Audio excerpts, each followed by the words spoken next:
Is up, YouTube? What is going This on? is the world's tallest midgets.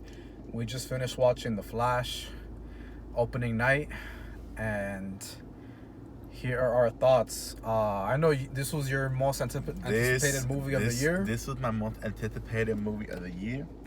Yeah, this is the most anticipated for me movie of the year. Not just superhero movie, just in general.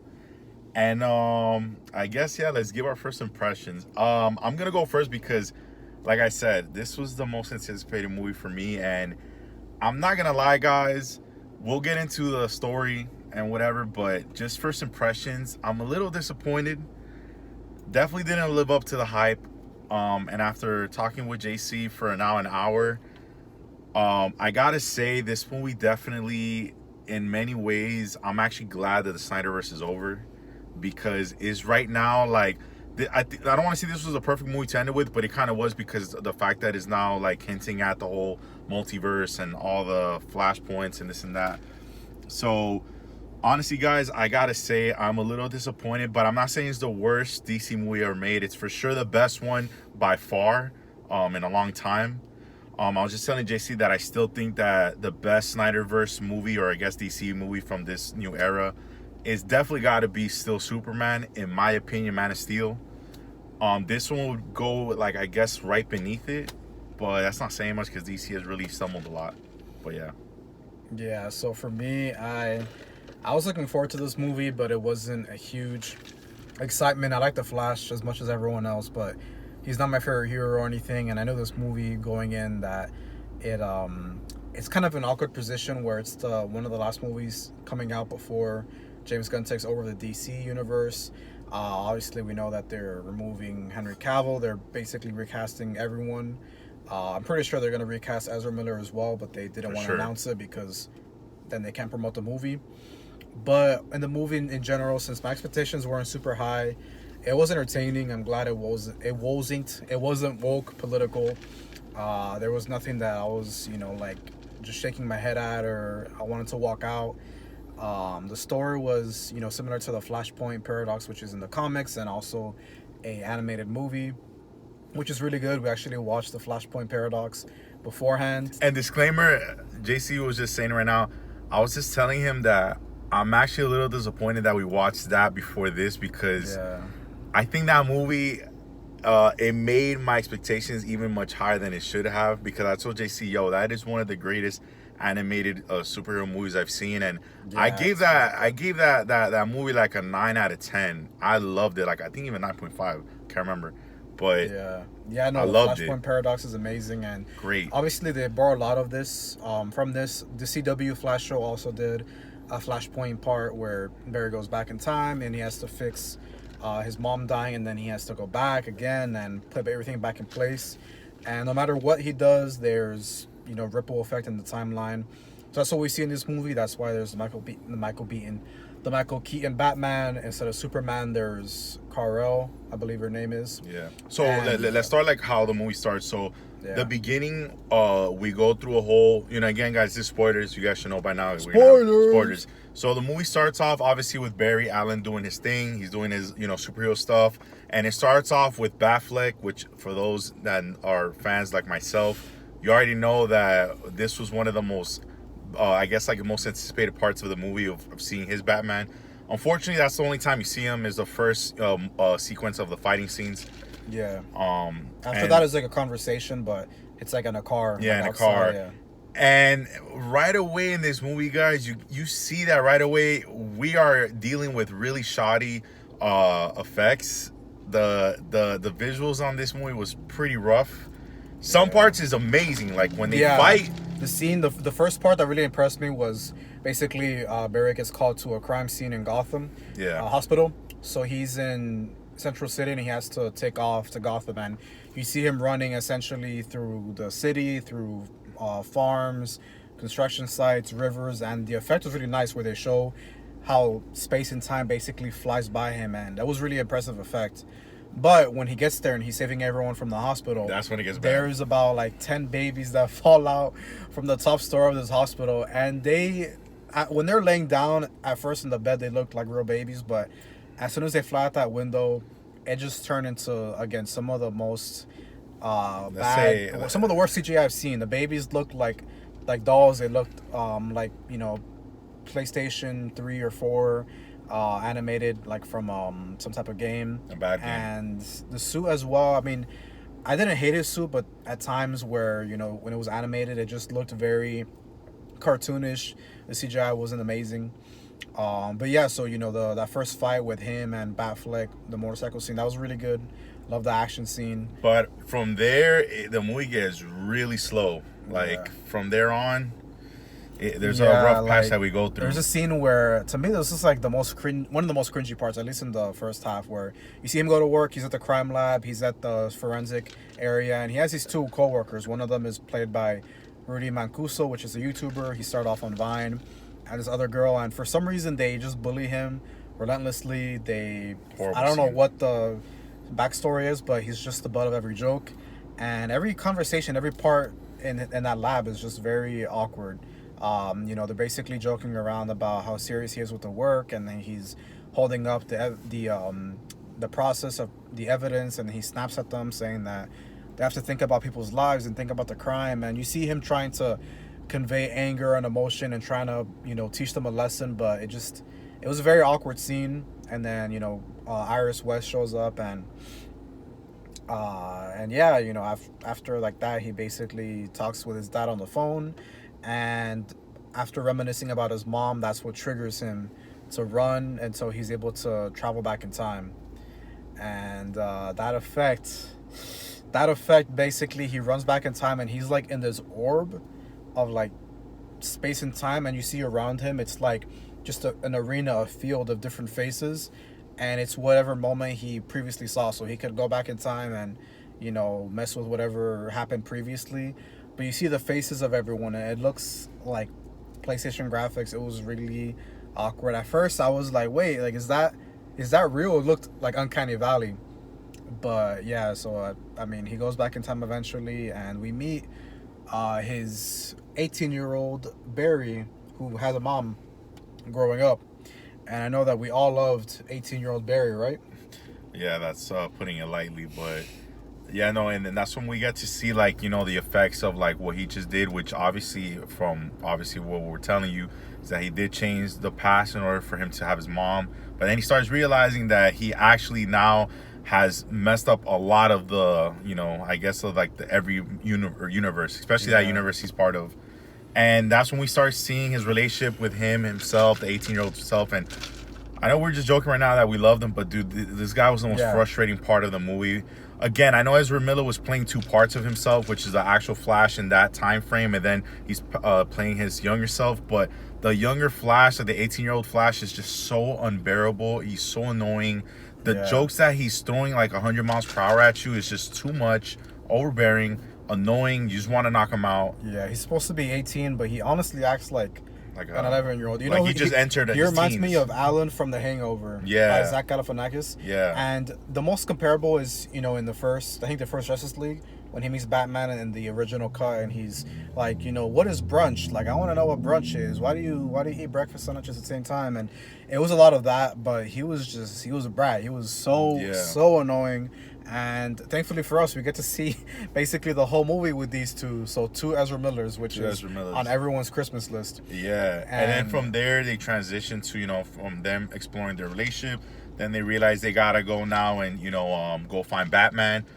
To his the original Flash. To his amazement, it's not actually the Ben Affleck Batman. It's actually Michael Keaton's Batman, which obviously is the big cameo and the big nostalgia bait. Of the movie. And then from there that's when they find out that he hasn't really been Batman for a long time, and they try to get him to get back to being Batman, and they do that successfully.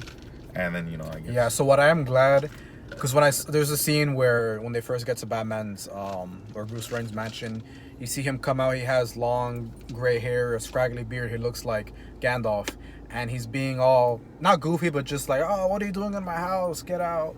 And he's cooking spaghetti. So I was expecting them to do what they did to Luke Skywalker, make the old cool hero just weak and pathetic, and he doesn't want to help, and he's just throwing a pity party. But thankfully, we only see Michael Keaton's Batman in this stage for a few minutes, and then he pretty much quickly gets convinced and suits up. And the scenes with him were definitely my The favorite. best, yeah, the best. The best fight scenes I would say were from There him. is one fight scene with just him, Batman. Yeah. I don't want to spoil that part because again, I'd rather you guys, see it yourselves. That to me is the best singular fight scene in the movie. It's the best one. Yes, again, they had the best fight scenes. Then they rescue Supergirl from this Russian prison because they think it's Superman. I kind of wish they kept a lot of those out of the trailers because it would have, been more interesting to find out on our own. I agree. But again, they wanted to bring people into the theaters. That's why they showed, obviously, Michael Keaton's Batman. But could you imagine how it would have been if we didn't know Michael Keaton was in here? That would have been. That would have been amazing. That would have been that much better. I wish, and even if that wasn't there, I feel like people would have still came to see this movie. If they kept out Supergirl, if they kept out Michael Keaton, but they probably did it because they wanted to bring you in like the old Batman fans. Yeah. And so if we transition from that, and then from there, that's when you start seeing them like finally making the plan to how to save that current universe. And then you start to see as the movie progresses that Barry starts to, I guess, pick up very slowly and surely that, they can't change what they just did. Like, he's gonna, like, he realized that, like, no matter what they do, especially at the end fight scene, he realizes that, should you tell them? Like, do you want to say the Yeah, I mean, I guess what we can say it is no matter what he does, like, he's not able to prevent, like, certain deaths from happening or certain, like, the way the fight plans out, he can't change it. He can't change it. The ending is going to be the end no matter what they try to do. And so they do that. Both Barrys try to go back in the past so they can change the current fight scene to see if there's multiple, like they kind of use like that premise that they did with Endgame when Doctor Strange looks at the future many times and to see if there's like a way to save it. But in this one is actually realize like there is no percentage of chance to change it. So then they do it. They realize this, and then the original Barry, he actually tells this to the younger Barry. He can't accept it because he's like, dang, you're gonna kill mom. Like, so basically you want to kill mom in order for them to be able to basically I guess have a good ending. But so essentially they figure this out, and then Black Flash comes in, which I don't know if we should be spoiling that, but yeah, Black Flash comes in, and he was pointless. I'm gonna be real with you. I even told JC. I guess they try to put him as a villain, but he is one of the most useless villains in like all of comic book. Yeah, he didn't really like hinder Barry at all. Yeah, at all. He even tells Barry straight to his face that no matter what happens, you're gonna change the outcome of this. Like, yeah. So shortly after that, essentially Barry, he reverses what he did initially. He basically lets his mom die by taking out the tomatoes from the cart. And he goes back to his timeline, and you think everything is back to normal. But then they have one of the cameo. Funniest scenes where you want to spoil it or should we talk about it? Yeah. So he's outside the courthouse. His dad, I believe, is acquitted, and I noticed that they changed the footage, which is security footage. So I was like, oh shoot, they're doing what the Flashpoint Paradox did, where even though he put things back in how they were supposed to, there was still ripple effect. So the footage of his dad in the store was altered. So his dad was acquitted and proven innocent. And he's outside and he gets a call from Bruce Wayne. So he's expecting to see, obviously Batfleck pull up in the Mercedes. But who comes out is freaking George Clooney. George effing Clooney. And it had, again, for PG-13 movies, they're only allowed one F-bomb if they choose to use it. This one has one of the best ones I've seen, the best uses. It was just really funny. He was like, who the F is that guy? Or who the F is this? I was cracking up. It was really funny. That was a good scene. So essentially that's how it ended. I will say it has the worst end credit scene I've seen. Yeah. I think in any movie. Besides, guys, don't waste your time. It was so stupid. You can stay. But if it was a mid-credit scene, I still would have hated it. But at least they didn't make us wait. But people were legit sitting for 3 minutes? Like half our theater stayed there. All the credits, and the end credit scene serves zero purpose. I know you said that it's to show Aquaman is still in the universe, but they could have done anything else. They could have shown them playing pool. They could have shown them filing their taxes, getting their license renewed.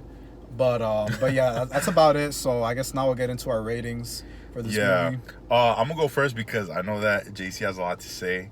I'm gonna keep it very short and brief. So I'm actually gonna give this movie an 8 out of 10. It was very flawed, and I know people are gonna be like, how the hell are you gonna give a movie that's a very flawed 8 out of 10. Like I was telling JC, I loved the majority of the movie. It had a lot of flaws. It did. And I do think is a better DC movie from all the ones that have come on the last 5 years. And honestly, guys, look, that's not saying much, like I said in the beginning, because this DC universe has proven to be very mediocre at best. Yep. At best, and I'm saying at best. And that's hard for me to say because I'm a big DC fan. I'm DC over Marvel all day. But yeah, this is actually, I told JC, this is the second best DC movie. Again, it's not saying much to me. Man of Steel is still the best DC, or I guess Zack Snyderverse movie that has been done. And that's including Justice League. Even Zack Snyder Justice League, I haven't watched it, but I'm pretty sure it's not going to beat it. But yeah, so 8 out of 10. Again, I gave it an 8 because I still loved a lot of it. The reason why I didn't give anything higher is because CGI was really spotty. It was bad for the most part. A lot of bad CGI. There was pointless parts of the movie. I'm not gonna say exactly everything, but I still really liked it a lot. So yeah. Yeah, for my end, so what I'm thinking is that it had some good effects. Like, it had some of the best speedster effects, some of the best Batman fights I've seen, but at the same time, some of the worst CGI I've seen in just any movie. Crazy.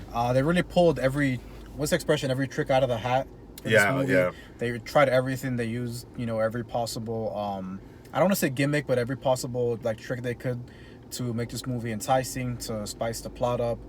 Definitely a lot of nostalgia. Yeah, a lot of nostalgia, a lot of fan service. To this, I'm still not a fan of Ezra Miller's Flash. Like, many people are, having the two Flashes was just like a nightmare. Honestly, it was. Yeah, it wasn't seeing necessary. two. What's that character from Star Wars? The annoying one.